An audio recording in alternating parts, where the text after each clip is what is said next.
Is San Francisco really heading in the direction of being a lawless city? One cannot but question, given the proliferation of bipping and boosting in an environment where organized retail theft is rife, whether the streets of the world-famous metropolis are gradually losing their sense of order. San Francisco is recognized as one of the most cosmopolitan cities in the United States and serves as a cultural and financial hub for the western region of the country. It has a secure place in the United States' romantic dream of itself as a cool, sophisticated, handsome, and worldly seaport whose steep alleys offer spectacular views of one of the world's best bays. This is the image that the United States has of itself in its romantic dream.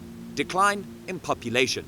San Francisco is a popular destination for techies, innovators, and culture vultures. The population decline, which has numerous causes, has impacted the city's demographics. San Francisco's declining population is due to growing costs. The city's sky-high housing prices and limited supply have made it harder for families and individuals to find affordable houses. Due to high rents, property prices, and scarcity of rental apartments, many have departed the city. San Francisco's high cost of living is especially onerous for young professionals and middle-class families. COVID-19 is also reducing the population.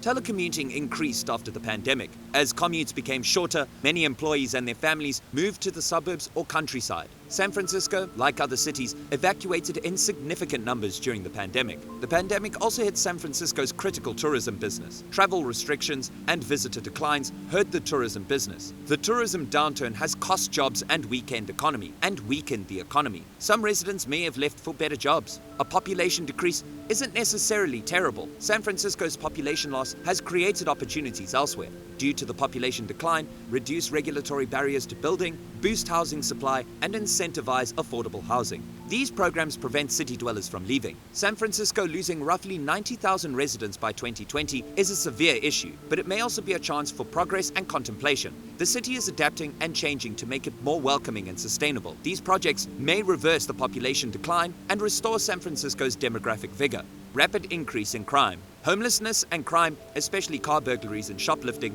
have increased recently. Many communities are concerned about these topics, reflecting society's complicated problem. Social, economic, and personal causes cause homelessness. Without a secure home, people often lack food, shelter, and healthcare. Veterans, the mentally ill, and the poor are more likely to become homeless. Homelessness and crime often coexist. Homeless people may steal cars or shoplift to survive. Some people commit crimes to get refuge, money, or drugs. Mental health difficulties and criminal activity can also worsen without secure housing. Car burglaries are alarmingly rising. Criminals target vehicles for their potential rewards. Homeless people may steal wallets, electronics, and spare coins from cars. Low security, unsecured parking lots with low lighting can increase auto burglaries. Shoplifting has also increased. Homeless people may steal from stores to buy necessities or sell them for money. Homelessness can lead to desperation and theft. The worsening of these situations requires a comprehensive and humane approach from government and non-government organizations. Affordable housing, mental health services, and jobs are essential to ending homelessness. Social assistance and programs to reintegrate homeless people can make a big difference. Crime prevention should also be prioritized. Community policing, law police presence in high crime areas, and effective surveillance can dissuade crime. Developing comprehensive homelessness crime prevention programs requires collaboration between local businesses, law enforcement, and community organizations. Society must develop empathy and understanding. Empathy and compassion should replace the stigmatization of the homeless. Car break-ins. Bipping or car break-ins have become a profitable career for certain criminals. These criminals hurl spark plugs and target tourists to maximize their profits. Law enforcement and the community must take action to stop such criminal activity. Bipping is breaking into parked cars to take items. Due to its fast execution and significant cash returns, this crime is notorious. Perpetrators usually operate in places with heavy car traffic, such as tourist sites or large urban centers, where they can always find targets. Car burglars utilize spark plugs. They rapidly and discreetly break the vehicle's windows by shattering the spark plug's ceramic case. This strategy lets them get into the car without attracting notice. Criminals can use spark plugs to enter a vehicle, steal valuables, and flee before anyone notices. Tourist destinations attract robbers because naive visitors may leave their belongings in parked cars. This allows thieves to target vehicles in these places. They prey on tourists who are ignorant of local security dangers and bring valuable stuff like cameras, laptops, and cash. Law enforcement must strengthen patrols and monitoring in automobile break-in hotspots to combat this trend. Overt and hidden security cameras can dissuade and identify criminals. Educating tourists about the risks and encouraging them to take precautions like locking their items in the trunk can also reduce these crimes. Neighborhood watch programs and reporting unusual activity can help prevent car break-ins. Community members can reduce crime by promoting alertness and collaborative responsibility. To dissuade car break-ins, the courts should impose harsh fines. Law enforcement, the court system, and community stakeholders must work together to address this issue and reduce economic incentives for criminal activity. The stolen items. The stolen goods are usually sold on the black market to a crew of people known as Migos. These people have a living by paying cash for stolen products, which they then turn around and resell on the dark web. The term Migos has become synonymous with this black market industry.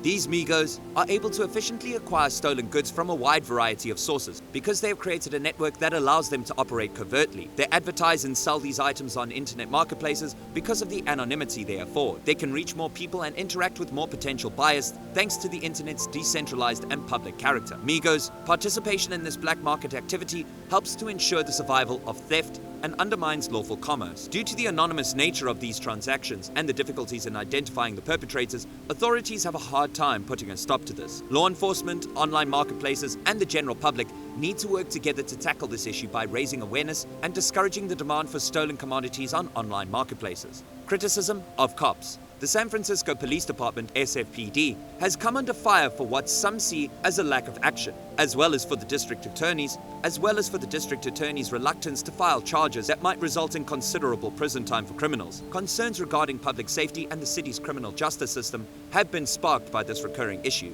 The San Francisco Police Department, SFPD, has been accused of not doing enough to address crime reports because of resource constraints, slow investigation times, and lack of focus on most serious crimes. Members of the community now feel frightened and ignored as a result of this. The problem is exacerbated by the district attorney's dismal record of filing criminal charges. Reduced charges or a negotiated plea agreement might result in shorter sentences and less time behind bars for offenders. The public uproar has resulted from this perceived leniency, which some worry may encourage illegal behavior and reduce responsibility. Restoring public faith in the criminal justice system necessitates a holistic strategy to address these issues, which includes providing sufficient funding to law enforcement agencies, better coordinating efforts between police and district attorneys, and increasing transparency and accountability.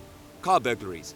There were an alarming 81,000 car burglaries reported between 2010 and 2017, posing a major threat to public safety and security. But in terms of effective law enforcement and suitable punishments, the response to this worrisome crime wave fell short. Surprisingly, only 13 arrests were made throughout this time, leaving victims feeling frustrated and powerless. The criminal justice system's inability to address this issue effectively and subsequent sanctions. It calls into question the priorities set for securing justice and deterrence, as well as the allocation of resources and methods used in investigations. Justice for the victims is not served, and criminals are emboldened to continue their acts because of the low number of arrests and lack of serious sanctions. Regaining the public's faith and confidence requires more efficient police work, better investigation methods, and stricter punishments for these auto thieves.